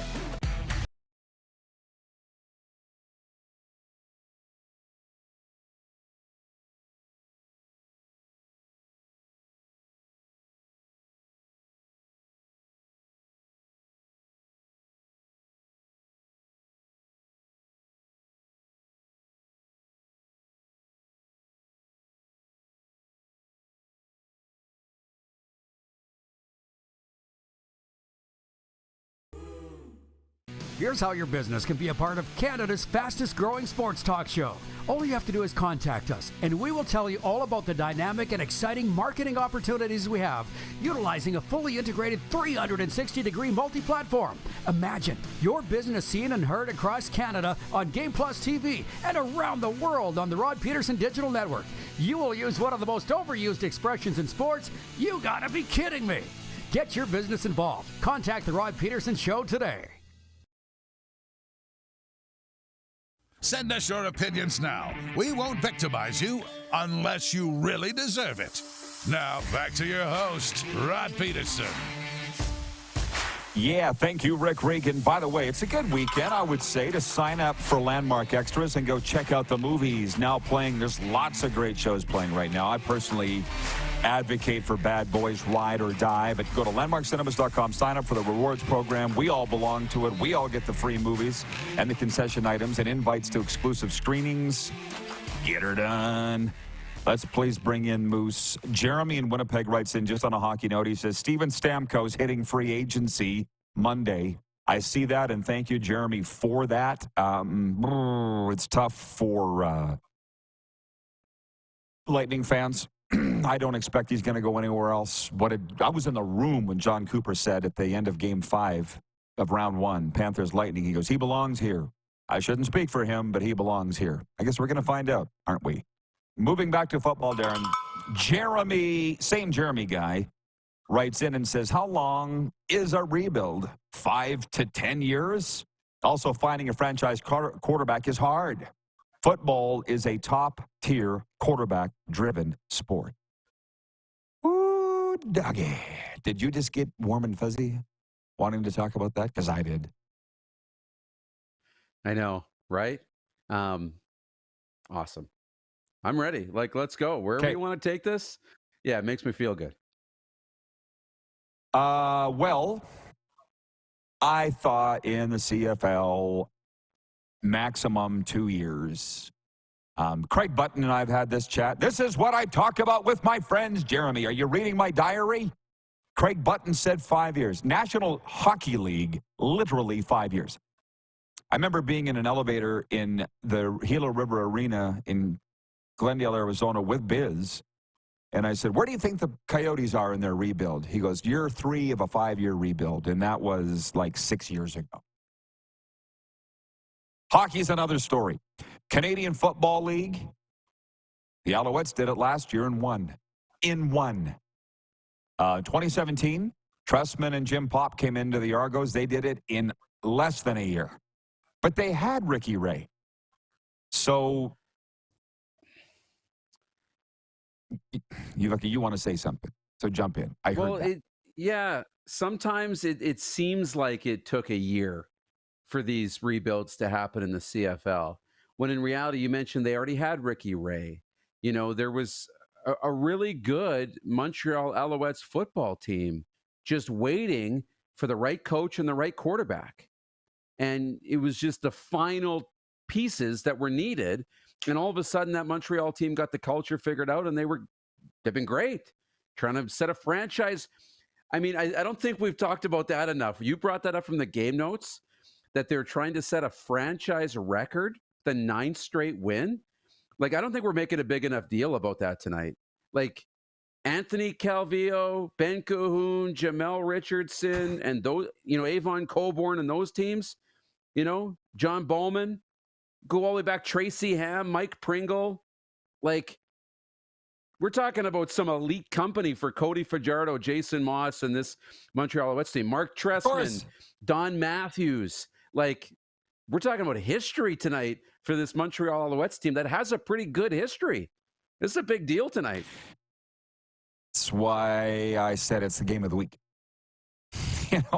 But I mean, Bomber fans and Stamps fans want to vote for their team, and that's fine. But I love my perspective now in the Canadian Football League, where I'm not cheering for really any one team. I'm certainly cheering for people, and I'm cheering for Cody, but I'm cheering for great stories. And above all else, I'm cheering for the CFL. And the thing is, I didn't have, a lot of people just tuning in now. I didn't have a lot of time this morning. I got a lot of things going on. We got life. The power was out where I'm staying. I'm getting my crap together. I was in a 12-step meeting this morning. I had stuff to do, and I didn't get to read all the game notes. So the very first sentence is my point of the game notes was that the Alouettes were going after a 9th straight win. And Barker he said last hour he didn't want the Owls to win because he's like, I was on the team that held the old record. I don't want them to win tonight. But he's like, I won't say that on TV, which I thought was hilarious. You just did. But me just reading... Yeah, exactly. Well, he thinks, I guess, nobody's watching this show, but we know better. But it reminds me of this. I don't want to say who. It's a hockey guy in Alberta. He was the head scout for Red Deer. Well, I guess I just outed him. But he said he went in and watched Boyd Gordon play for 5 minutes. Because you can just tell. Shivers always said it. I can see a guy within 5 minutes. I can tell you if he can play. And Carter... That's his name, Carter. Okay. He was my dad's best friend. And this, by the way, isn't a bad story. He went into a rink, and he watched Boyd Gordon at the Al Ritchie playing for, I think they were called the Regina Rifles at the time, for 5 minutes. And Carter's like, that's all I need.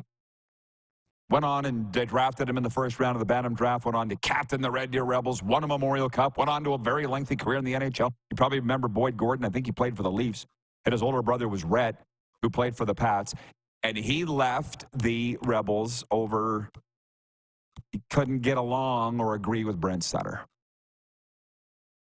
It's just, I'm sitting here, the older I get, and I look at, and so my point is, one sentence of the game notes is my point. That's all I need.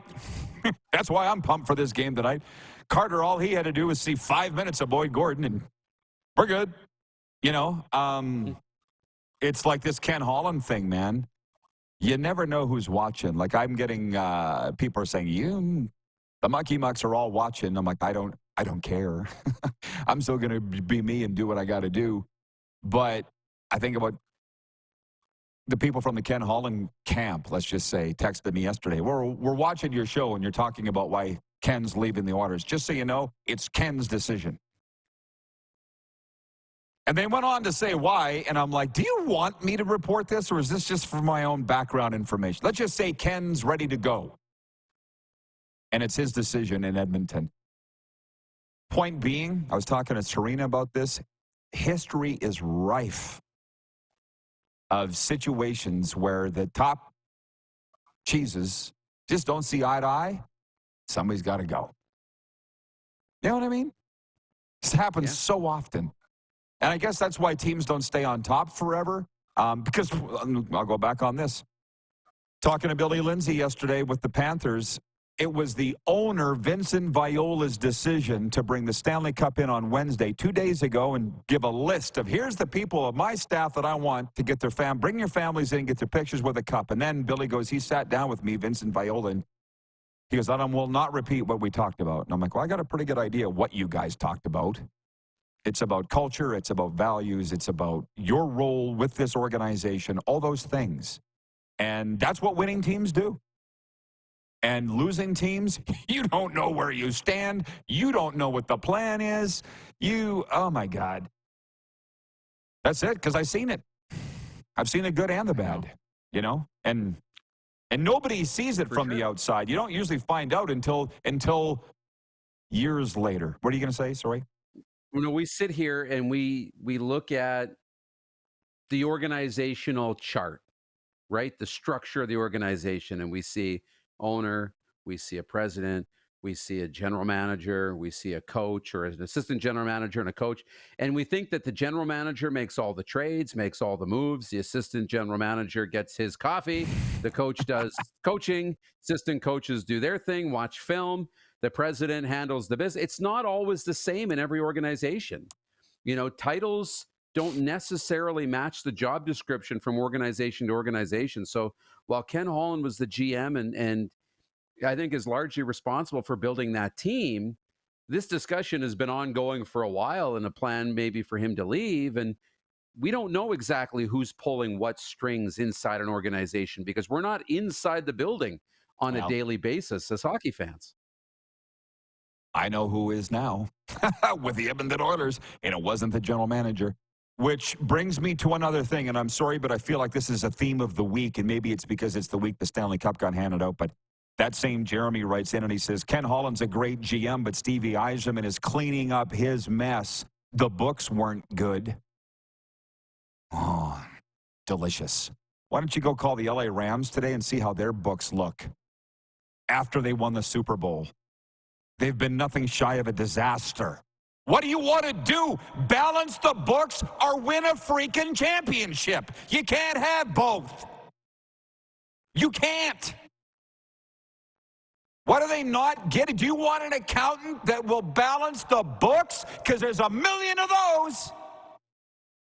Or do you want a guy that says, who gives a rat's ass? We're going after a championship. We'll sort it out later.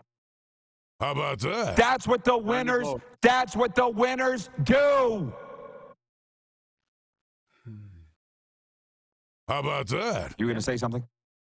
No, burn the boats, kind of. You know, the books weren't good.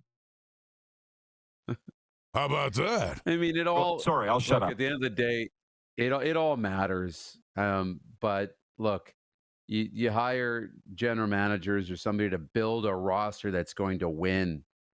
You know, you hire an accountant to say, this is what we're doing. You record it on paper how you have to record it.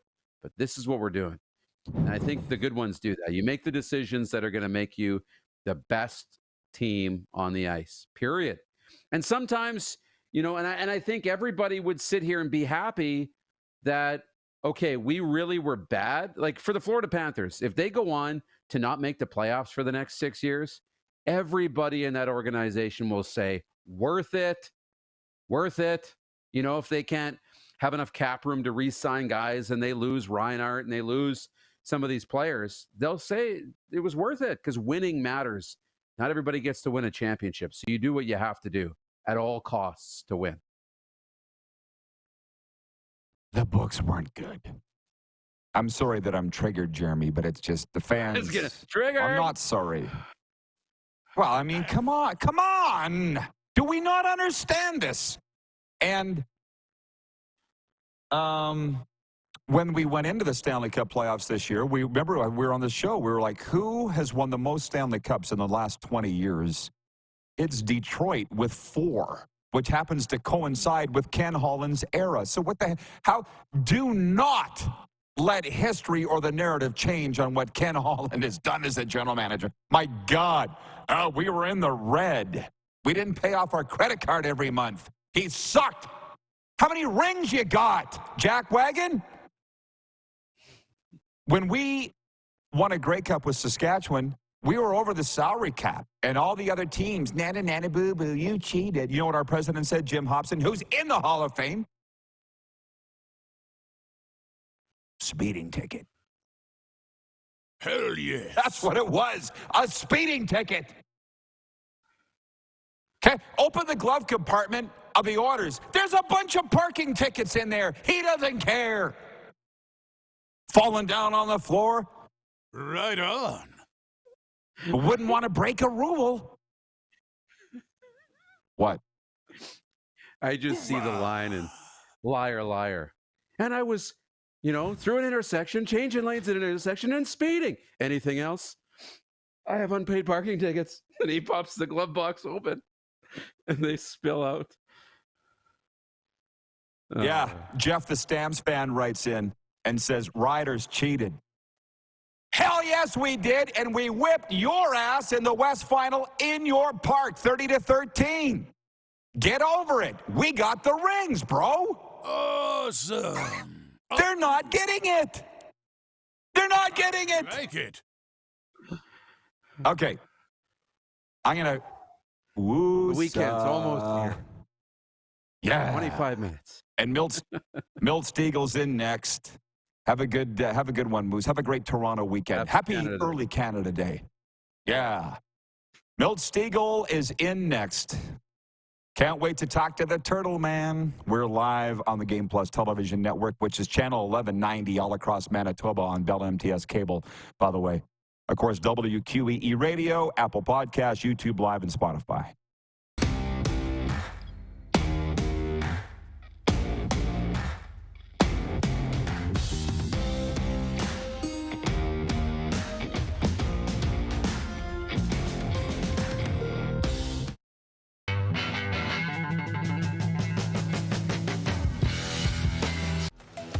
The live sports experience is changing. Teams and facilities are under pressure to provide online and in-venue entertainment. IKS Live.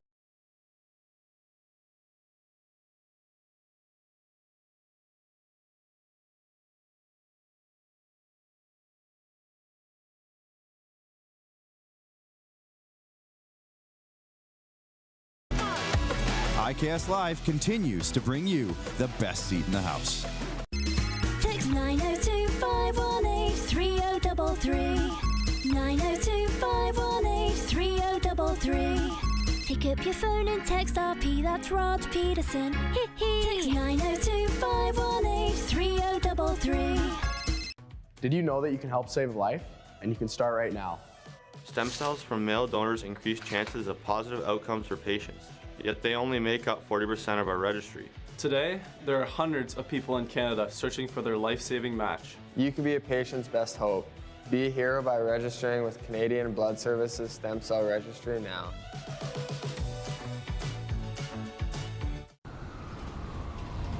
I'm Bridget Lacquette. I'm a First Nation Olympic silver medalist, and I'm proud to represent Indigenous hockey players across Canada. Each year, hundreds of Canadians need a stem cell transplant from an unrelated donor to save their life. Anyone can have a hard time finding a stem cell match, but for Indigenous peoples, it can be even more difficult because just over 1% of prospective donors on Canada's stem cell registry are of Indigenous backgrounds. Be a hero. Join me in Hockey Gives Blood in helping to make a life-saving difference to those in need. Register today at blood.ca/beahero.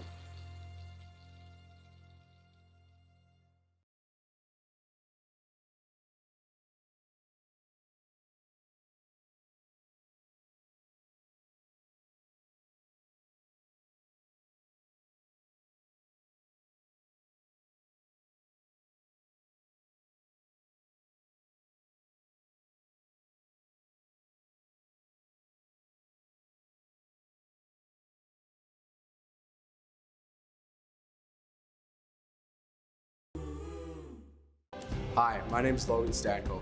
And I'm Connor Bedard. We're both Hockey Gives Blood player ambassadors and proud to be blood donors. There are thousands of patients each year in Canada that rely on a generous stranger to save their life. Please book an appointment today to donate blood at blood.ca/HGB.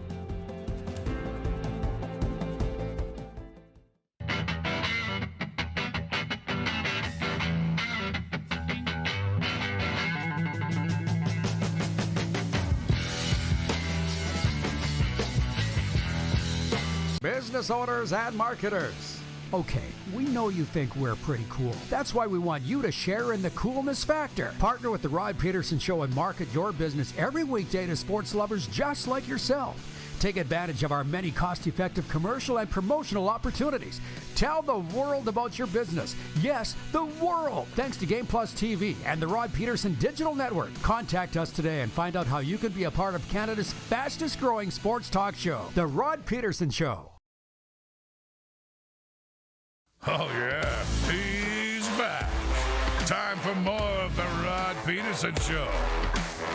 RP Show continues. Football Friday brought to you in part by Common Crown Brewing Company out of Calgary. Turning your everyday common beer into a unique and exceptional experience. Visit commoncrown.ca. Stamps home to the Bombers Saturday. Big one tonight, Montreal to Toronto. We're really enjoying Milt Stegall on the CFL on TSN. Can we bring him in now? The Turtle Man. Hey, Milt. How you doing, my guy? Oh, I'm doing great. How about yourself? Getting a little worked up today, as usual. It's a day that ends in Y.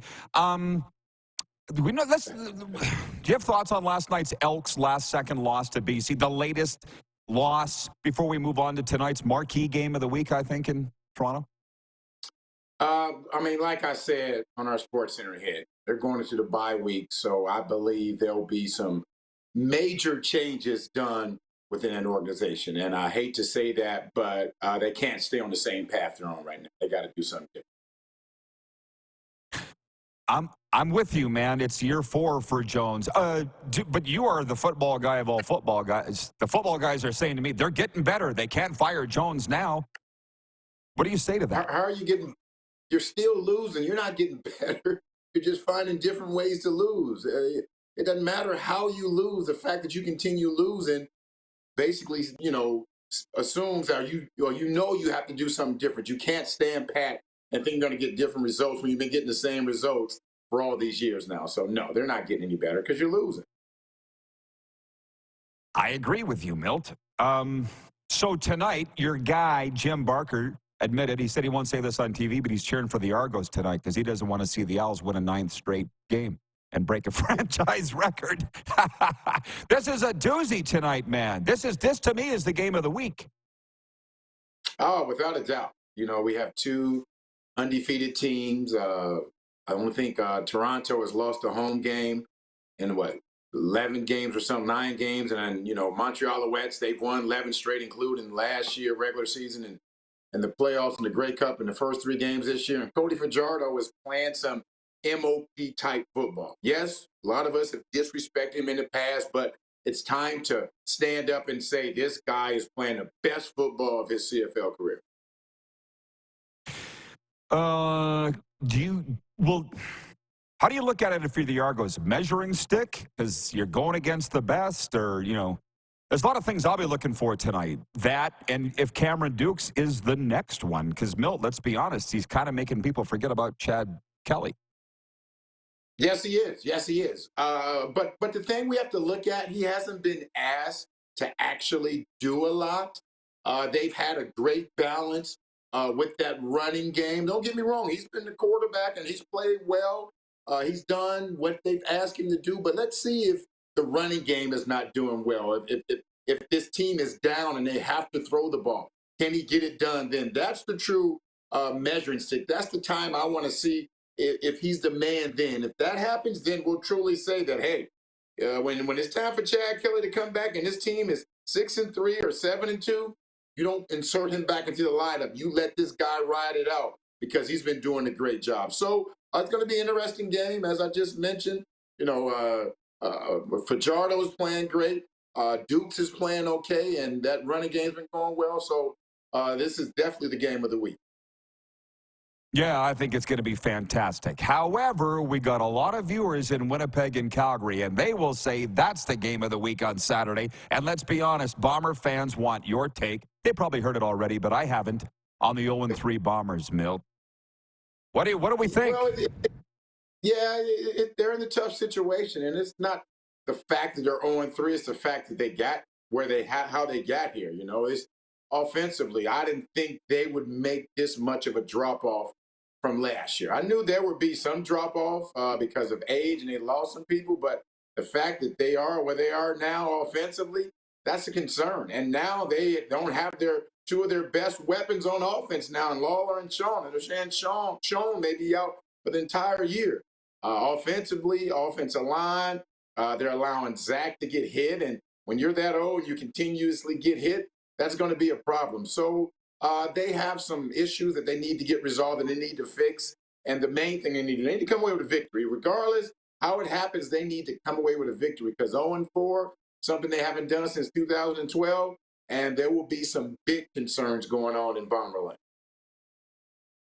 Do you do picks? Because I've got Winnipeg picked to win because they have to. Do you? And what do you think about that game Saturday? Who will win it? Because they have to. Sure. I have to grow my hair out, but we know that's not going to happen. So just because they have to doesn't mean they are. Do they have the talent on the field to get it done? A lot of teams are backed up against the walls, and they're a beaten dog, whatever you may say, and they need to win. But that doesn't mean they're going to win. Would they devise a scheme? Do they have the talent on the field to win? So as far as picking the team, I'm not going to do that yet. Not right now, but the fact that you're saying Winnipeg has to win means that they're gonna win. I've been called a Two chicken. I'm a pretty chicken. No, I can say that much. I'm a pretty chicken. So How about that? It's gonna be a great game. Jake Mayer has been playing better, so we'll just have to wait and see. Saturday evening. We'll wait and see. Now you got me fired up for that game. And here's the thing, Milt. You are like one of the nicest guys I've ever met, but you don't ever want to show it. You want to come across as this arrogant diva, white out. Why don't you want people to know how nice you are, Milt? I think the people who know me, like yourself, who's been around me, they know how nice I am. But when I get behind the camera, it's I won't say it's a different Milt, but it's the other Milt. It's the other Milt. It's the TV Milt. It's like when I play football. When I cross the line, I'm a totally different person. Not only in the game, but in practice. It's just a totally different person. Like I say, I'm not. It's not a split personality. It's just my other side. It might be. It might be. But I see you saying these things on there. I'm like, Milt. So, by the way, I'm looking at your career here. 95 to 08. You saw the down times in Winnipeg. So I opened this show and I talked with Jim Barker about this, saying, because I'm looking at Edmonton going, is this the worst shape a franchise has ever been in CFL history? And I know you talked about it last night, the empty stadium, no wins. Did you go through worse in Winnipeg than this? It was pretty bad. 97 and 98, it was bad. I couldn't give away my tickets. I mean, we would look up in the stands, and it felt like it was almost practice because that's how many people were there. We're in dire straits as an organization. So it was pretty bad. So I understand what they're going through. 99, we started turning around, and things turned around from there. But it's some lean times going on in Edmonton. I'm hearing they may have a new ownership group coming in, and I'm sure they're going to do some changes to try to revive and get that organization back to what it was. But right now, it's not pretty. As you're watching the game, you're like, please don't show the stands. Just try to keep the camera on what's action going on in the field, because when you look up in the stands, it's not a pretty scene. It's not a pretty scene at all. No, and I mean, you and I have been around the CFL forever. It hurts us to see that. And when you talk about the new owner, I'm like, get it right, get it right, get it right. And by the way, Randy did, or whoever, the CFL with the new Alouettes owner and Amar Doman in BC. All we can do is pray that it's that type of owner in Edmonton, right? Yeah, no, and I'm sure Randy and the powers to be are doing their best to vent and make sure they get the right ownership group in there who's going to totally invest in that organization, in that city with those players, because I mean, it's not easy running the CFL team because there are no big TV contracts like there are in the NFL, where you don't even need fans to show up to the game, and you're still making millions and millions of dollars. Where in the CFL, if the fans don't show up, you're not being productive, regardless if you're winning or not. If your fans don't show up, you're not getting a profit. You're not being productive. So let's hope that they get an owner in there who's going to invest like they've done in BC, like they've done in Montreal, and say that, I'm going to invest and make sure that the fans are coming back and showing up and supporting this organization and this team. Yeah, I have no doubt they will get the right person. I can't wait to see who it is. Until then, CFL fans, buy your tickets and get out there and enjoy the games. And when you're not at the games, watch television, because there ain't nobody better. Milt, thanks. Enjoy the games, my friend. All right, you take care, man. Nice to see you. Number 85, the Turtle Man, Milt Stegall. We'll be watching for him on the CFL on TSN this weekend. We'll be back with Overtime right after this. We are live on the Game Plus TV network, WQEE Radio, Apple Podcasts, YouTube Live, and Spotify.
IKS Game Day wishes to congratulate the city of Esteban and Affinity Place on their brand new center ice display.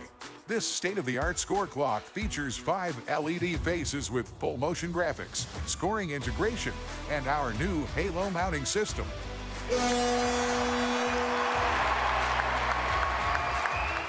If it's time for an upgrade, let us show you how to deliver the best fan experience. You can find us at IKSGameDay.com. The live sports experience is changing. Teams and facilities are under pressure to provide online and in-venue entertainment. IKS Live has the right team to deliver. We provide service across North America and produce the best fan experience.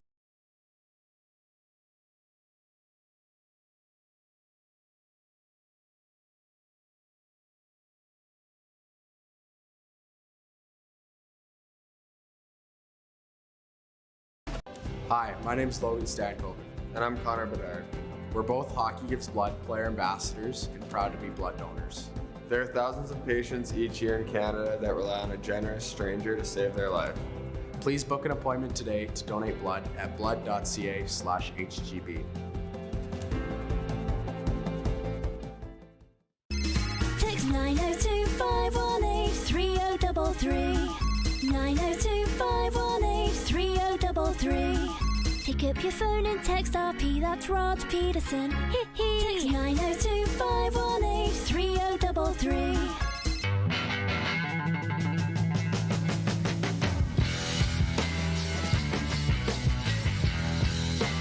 Here's how your business can be a part of Canada's fastest growing sports talk show.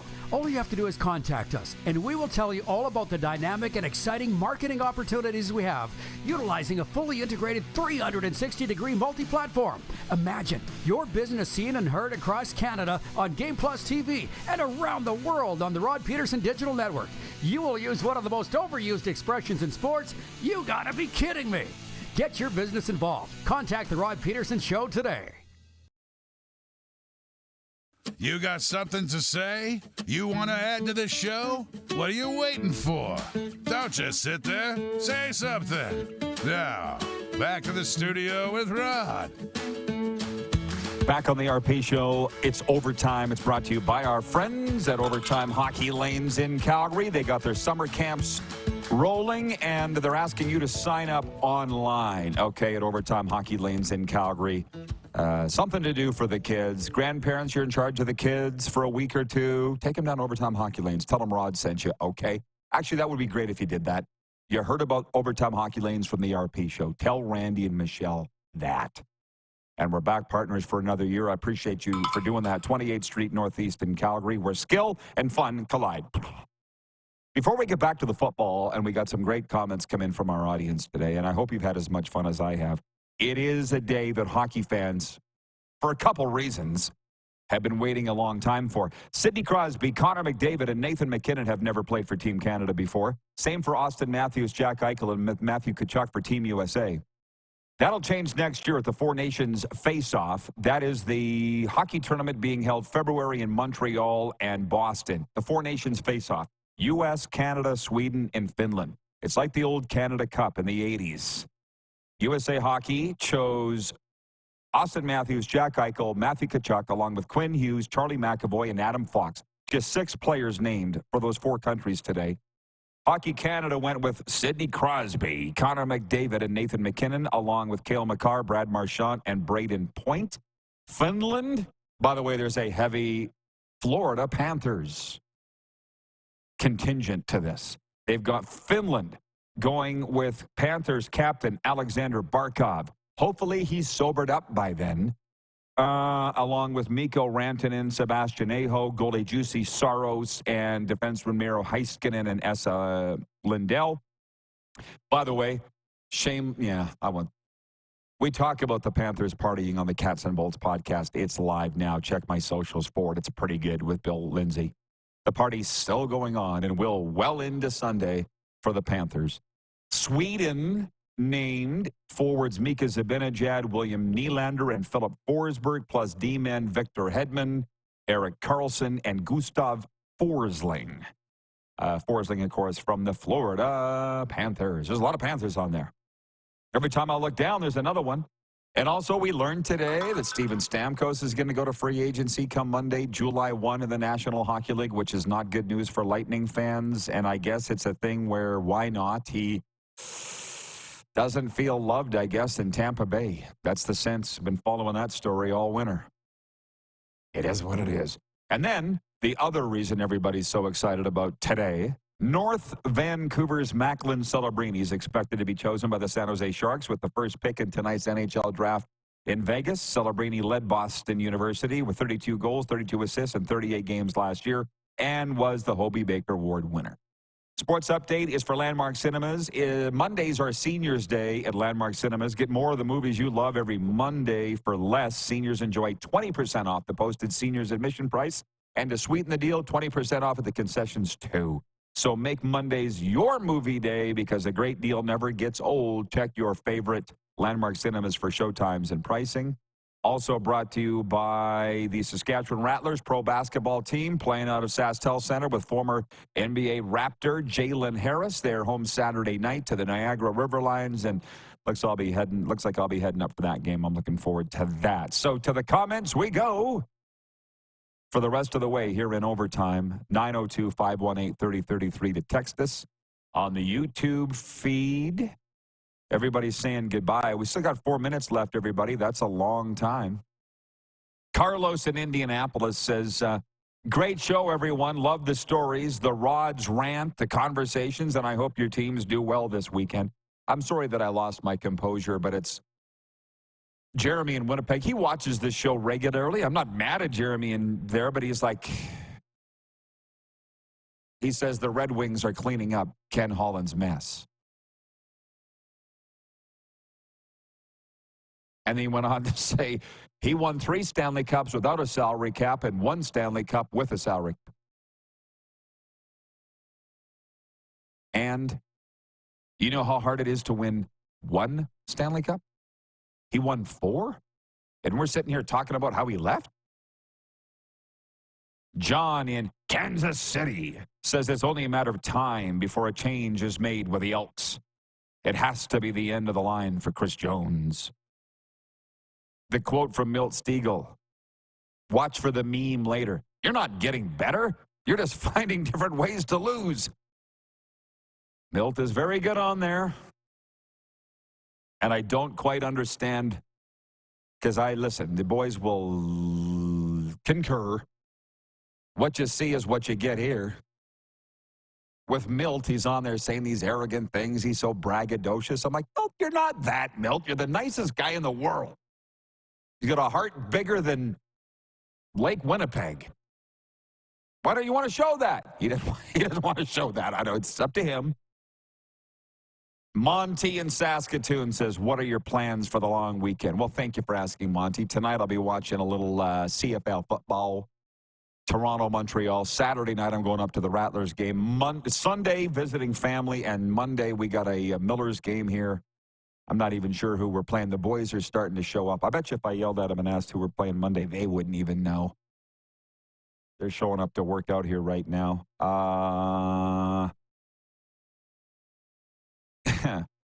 Monty says, go Berries. Well, go out tonight. You want to, if the weather's nice. I haven't looked at the forecast really, certainly not for Regina, but the Red Sox are home to the Saskatoon Berries tonight. Sylvan Lake is at Brooks. Swift Current is at Lethbridge. Medicine Hat is at Okotoks. Weyburn is at Edmonton. You're good. Boys reporting for duty. Have a great Canada Day, everyone, from David in Winnipeg, Ryan in upstate New York, Jeff the Stamps fan. Have a good long weekend, Rod. You too, Jeremy. Thanks for watching. Thanks for playing. Everybody, make sure you're safe and be good to yourselves. See you Tuesday. Who has more fun than us?